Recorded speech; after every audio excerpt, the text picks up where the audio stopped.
Have you ever thought you truly understood emotional intelligence?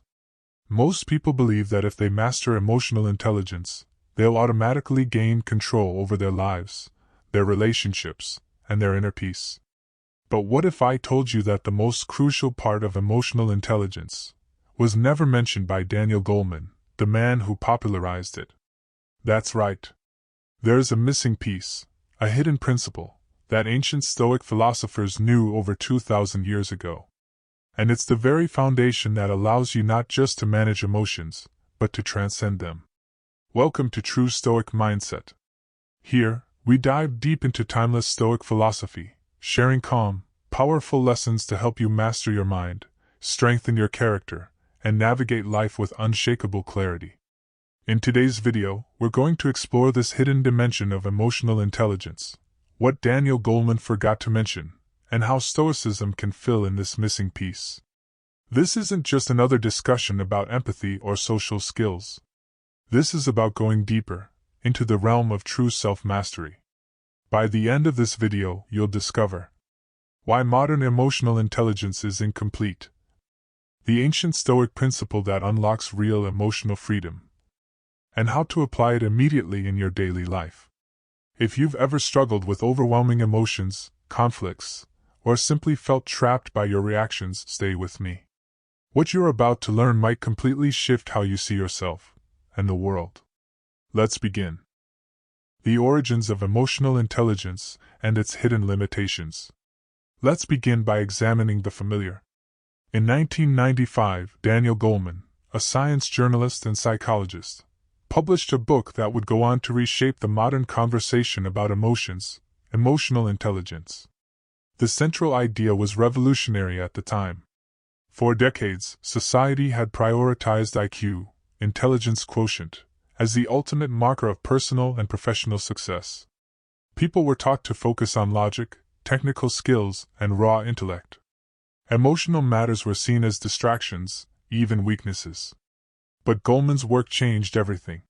He argued that the ability to recognize, understand, and manage emotions, both in yourself and in others, was even more important than traditional intelligence. Emotional intelligence, or EQ, quickly became a global phenomenon. In his framework, Goleman identified 5 essential components of emotional intelligence. Self-awareness, the capacity to recognize and understand your emotions as they arise. Self-regulation, the ability to manage your impulses, redirect negative emotions, and think before you act. Motivation, having a deep internal drive to pursue goals with focus, optimism, and persistence.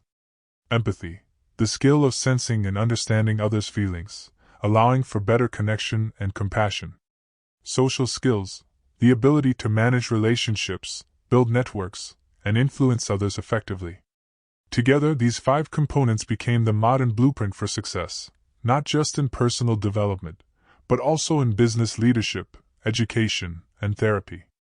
Organizations across the world now run workshops and seminars on emotional intelligence. Schools teach it to children. Executives are trained to lead with it. There's no denying its impact.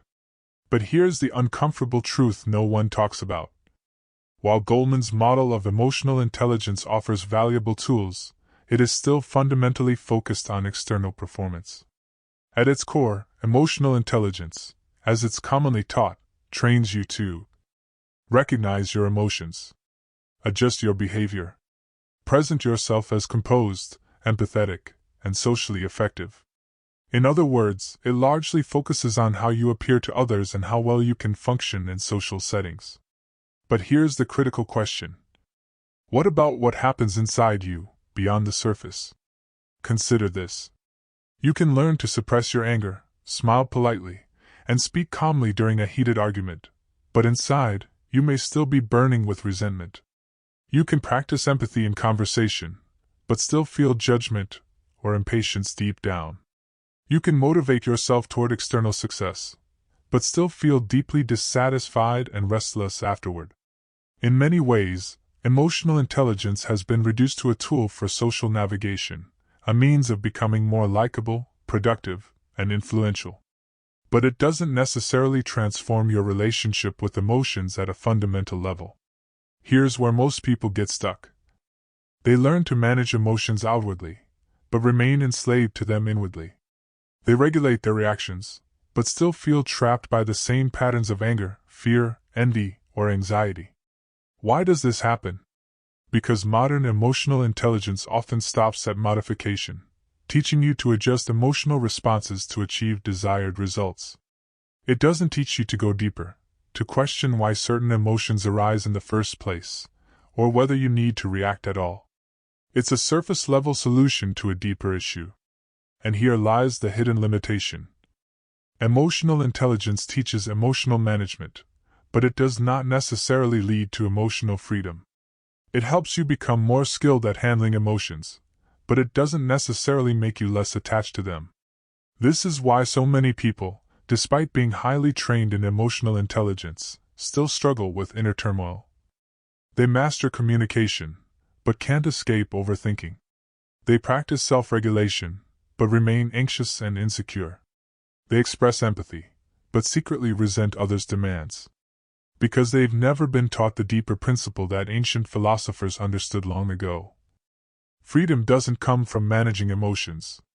It comes from no longer being enslaved by them.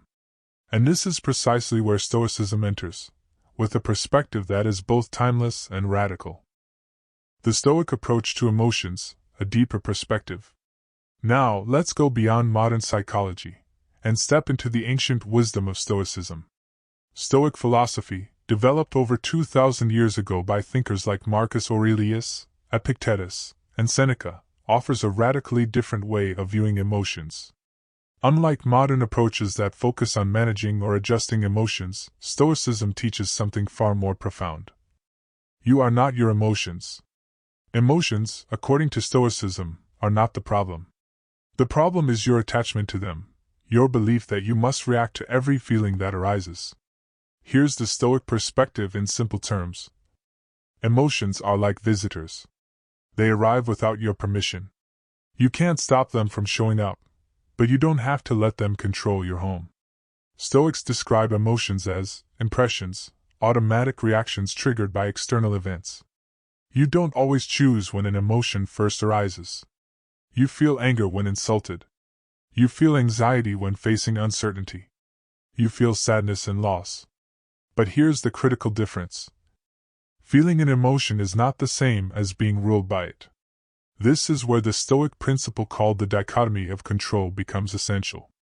The dichotomy of control divides life into two categories. What is within your control? Your thoughts, your choices, your actions, your judgments. What is outside your control? Other people's opinions, external events, your physical sensations, and yes, even your initial emotional reactions. This idea changes everything. Most people mistakenly believe they must control their emotions directly. They fight them. They try to suppress them. Or they try to reshape them into something else. But Stoicism teaches that emotions themselves don't need to be controlled. What truly matters is how you respond to them. Here's the Stoic process. An emotion arises. You simply observe it without judgment. You pause before reacting. You ask yourself, is this feeling within my control? If it's not, you let it pass like clouds drifting through the sky. This isn't about ignoring emotions or pretending they don't exist. It's about shifting your focus to what you can control, your thoughts and your actions in the present moment.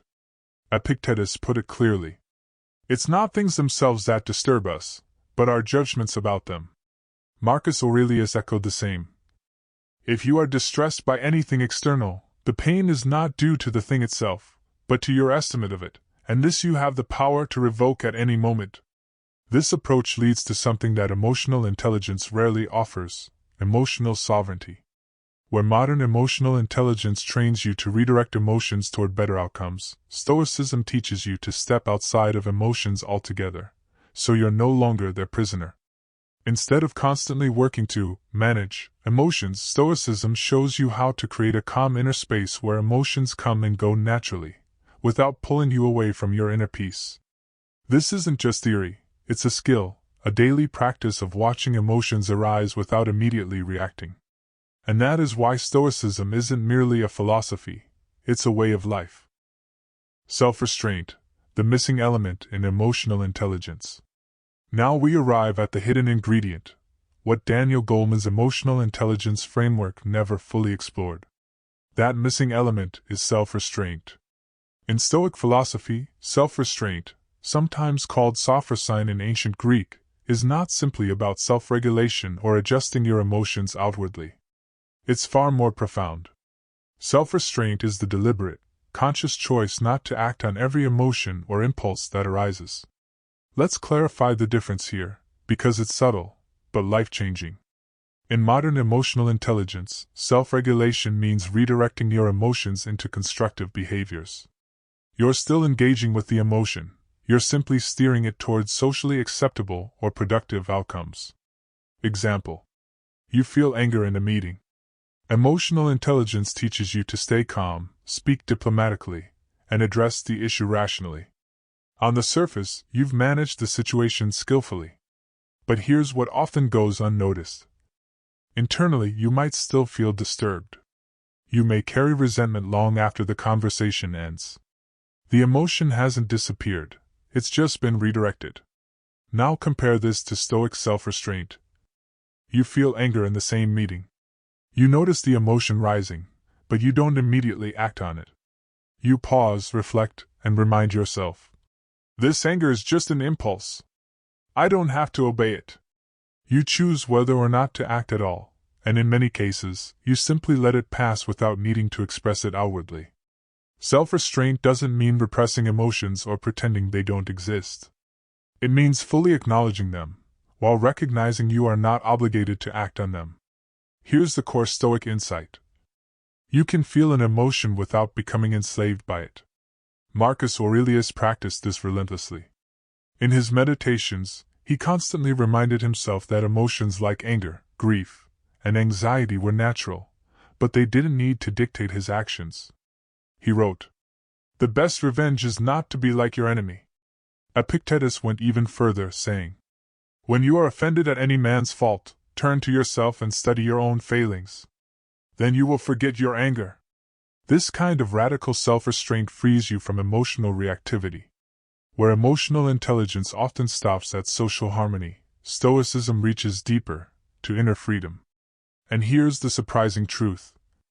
Many modern problems that emotional intelligence struggles to solve, chronic anxiety, addictive behaviors, uncontrolled anger, are rooted not in a lack of emotional awareness, but in a lack of self-restraint. Because without self-restraint, you may recognize your emotions, but still be controlled by them. Stoicism reminds us, you don't need to win every argument. You don't need to express every frustration. You don't need to solve every emotional discomfort right away. Sometimes, the wisest response is no response at all. This is not suppression. It's not avoidance. It's conscious mastery, a choice to rise above the immediate pull of emotion. And this missing practice of self-restraint is what makes Stoicism the ultimate complement to emotional intelligence. Without it, emotional intelligence remains incomplete. With it, you unlock a level of calm and clarity that no external skill can provide. Applying Stoic self-restraint and emotional intelligence in everyday life. At this point, you might be wondering, how can I apply all of this in my daily life? The truth is, Stoic self-restraint and emotional intelligence aren't just abstract concepts reserved for philosophers or scholars. They are deeply practical tools, especially in the modern world, where we face constant emotional triggers. Let's explore a few common scenarios where these principles can radically change your experience. 1. Family conflicts. Few situations stir up emotions more than disagreements with family. Imagine this: a heated argument erupts with a parent, sibling, or partner. Words are exchanged, tempers flare. Most people either react impulsively, escalating the conflict, or try to suppress their feelings, only to explode later. Here's how Stoic self-restraint works. As soon as emotions rise, pause. Remind yourself, this situation is not entirely within my control. But my response is. Resist the urge to defend yourself immediately. Let the storm pass, without feeding it. Later, when emotions have cooled, You can choose whether to address the issue calmly or let it go entirely. You'll notice something remarkable. The conflict often dissolves on its own without you having to win the argument. 2. Workplace pressure. Deadlines, criticism, competition. Workplaces are breeding grounds for emotional stress. Modern emotional intelligence might teach you to stay professional, communicate tactfully, or reframe your thoughts. But Stoic self-restraint goes deeper. When stress or frustration appears, step back internally. Ask yourself, is this within my control? Focus on what you can influence: your work, your integrity, your attitude. Instead of venting or stewing in resentment, you calmly direct your energy toward what matters. Marcus Aurelius, who ruled an empire under constant pressure, often reminded himself, do what needs to be done, with calmness and clarity, without worrying about what others think. This mindset turns work into a practice of inner discipline, not just external performance. 3. Social media and online triggers. Today, one of the biggest sources of emotional turmoil comes from your phone. You scroll through social media and feel envy, anger, outrage, or despair, all within minutes. Here's where Stoic practice becomes essential. Recognize that external events, posts, comments, news, are beyond your control. Train yourself to scroll with detachment, not absorption. If something triggers you, pause and ask, why am I reacting to this? Does it deserve my peace of mind? You'll quickly realize how much of your emotional suffering is self-inflicted, by choosing to engage with things that don't deserve your attention. Daily practice makes mastery. These aren't just one-time tricks. They are daily practices, habits of the mind. Each moment of restraint, however small, strengthens your inner freedom. As Epictetus taught, no man is free who is not master of himself. The more you apply these techniques, the more naturally calm, resilient, and emotionally grounded you become, not by suppressing feelings, but by transcending them. And soon you'll notice, emotions no longer control you. You control how you meet the world. Pause and reflect. The power of deliberate delay. One of the most powerful, and most overlooked, tools in Stoic practice is this: the ability to pause before you respond. We live in a world of instant reactions. One message, one tone of voice, one critical comment, and we snap. Not because we choose to, but because we never learned that we could choose not to. Stoicism reminds us that between stimulus and response, there is a sacred space. In that space lies your freedom. Marcus Aurelius, the most powerful man of his time, ruled not by aggression, but by reflection. He trained himself to observe emotions as they arose, and then ask calmly, does this require a response? And if so, what would be the most virtuous way to respond? This practice is what we now call deliberate delay, the conscious decision to pause when emotions are strong. Here's how it works in real life. You feel an insult rising in your chest. Instead of firing back, you take a slow, deep breath. You ask, is this about me, or their own pain? And you realize, reacting won't bring you peace, it will only chain you to the moment. This tiny pause, 5 seconds, a single breath, can prevent 5 hours of regret. Or 5 years of emotional patterns repeating themselves. Practicing this isn't weakness. It's the opposite. It's an act of supreme inner strength. Because anyone can react. But few can restrain themselves in the heat of emotion. And that is the beginning of mastery. Try this. The next time you feel irritated, don't say anything. Just breathe. Watch the emotion rise, and watch it pass. You'll realize something profound. You are not your emotions. You are the awareness behind them. And that awareness is where your true power begins. Negative visualization. Finding peace through imagining loss. At first glance, this practice may seem strange, perhaps even morbid. Why would anyone deliberately imagine negative events? Why would a wise person spend time contemplating loss, failure, or misfortune? The answer lies at the very heart of Stoic wisdom. The Stoics called this exercise premeditatio malorum, the premeditation of evils. But it's not about pessimism. It's about preparation. You see, most people live with the silent fear that bad things might happen. They fear losing their jobs. They fear rejection, embarrassment, or failure. They fear the death of loved ones, or even their own mortality. Ironically, it's this fear of loss, more than the actual loss itself, that causes most suffering. Stoicism teaches us to face these fears, not to dwell in anxiety, but to strip them of their power. Here's how the practice works. Sit quietly, away from distractions. Reflect on a specific area of your life that you deeply value, your career, your relationships, your health. Then calmly ask yourself, what if I lost this? What if this situation took a painful turn? Could I endure it? Don't rush to reassure yourself. Instead, explore the scenario fully, but from a detached, observing mindset. At first, you may feel discomfort. That's normal. But as you continue, something remarkable happens. You begin to realize that even in the face of loss, you can remain whole. Because what Stoicism reminds us is this: everything external is fleeting. Jobs come and go. People enter and leave our lives. Our health rises and falls. What truly belongs to us is not these externals, but our inner character, our judgments, and our choices. Negative visualization does not make you cold or indifferent. It makes you deeply appreciative of what you have. When you imagine losing something, you stop taking it for granted. You savor it more fully, while knowing that if it were taken, you would survive.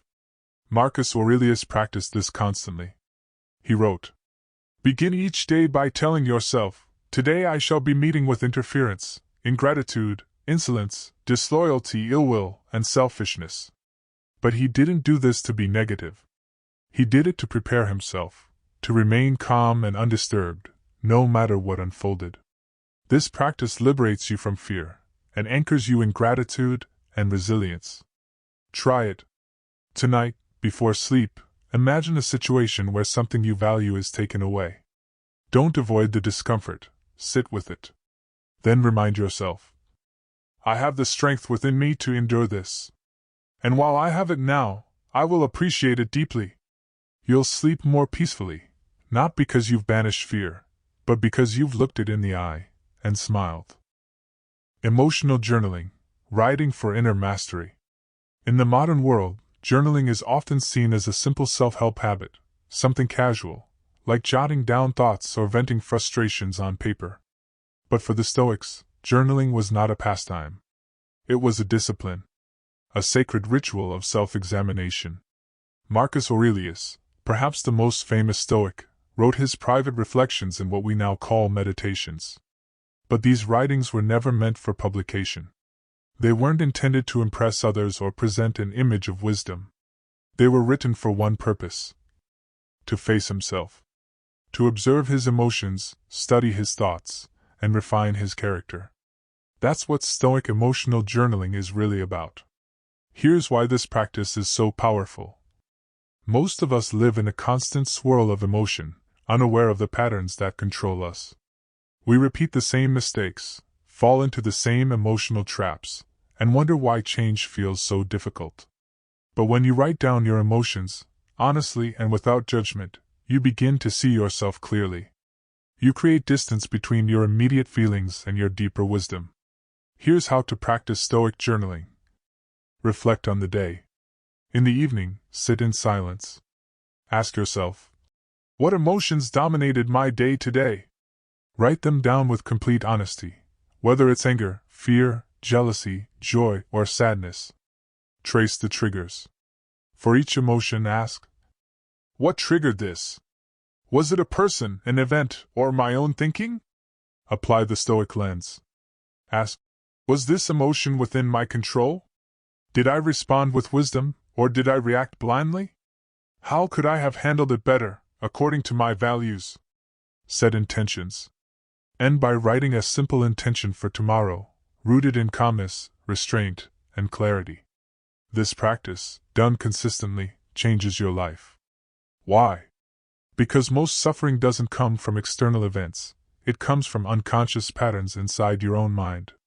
Stoic journaling exposes those patterns. It shows you, in black and white, where you are free, and where you are still enslaved. Seneca once wrote, "We suffer more often in imagination than in reality." When you journal, you start seeing this firsthand. You realize how much of your suffering is self-inflicted, caused by clinging to judgments or expectations that were never necessary in the first place. Over time, journaling sharpens your self-awareness and deepens your self-restraint. It helps you stop living on emotional autopilot and start living with conscious intention. Why these tools work, from emotional management to emotional freedom. You may wonder, why are these Stoic practices so effective? Why do simple tools like pausing, visualizing loss, or journaling lead to such profound shifts in emotional resilience? The answer lies in a fundamental truth about the human mind.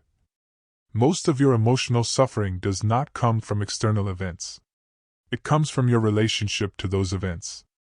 Pause and reflect on this. You can't control everything that happens to you.